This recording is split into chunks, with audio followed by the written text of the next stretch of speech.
મેંદરડા નગરમાં ભગવાન શ્રી કૃષ્ણના જન્મોત્સવની ભક્તિભાવપૂર્વક ઉજવણી કરાઈ હતી. નંદ ઘેરો આનંદ ભયો જય કનૈયાલાલ કીના નાદ સાથે વાતાવરણ ભક્તિમય બન્યું છે. રાત્રે 12 કલાકે ભગવાન શ્રી કૃષ્ણને પારણે ઝુલાવવા મટકી ફોડના કાર્યક્રમો યોજાયા હતા. મેંદરડામાં વિવિધ સ્થળોએ જન્માષ્ટમીના પર્વ નિમિત્તે ધાર્મિક કાર્યક્રમનું આયોજન કરવામાં આવ્યું છે.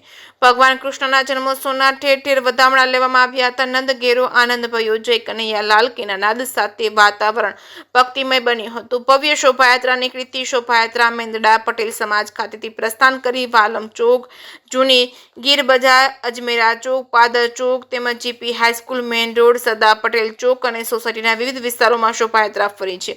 આ શોભાયાત્રામાં વિવિધ સ્થળોએ મટકી ફોડનો કાર્યક્રમ યોજાયા હતા. લોકો દ્વારા છાશ, શરબત, પાણી સહિતની સેવાકીય પ્રવૃત્તિઓ કરવામાં આવી રહી છે. આ શોભાયાત્રાના નાજાપુર રોડ પર આવેલા સ્વામિનારાયણ મંદિર ખાતે પૂર્ણ કરવામાં આવી હતી. જે કે સિંહ ગુજરાતી સાથે કમલેશ મહેતા, મેંદરડા.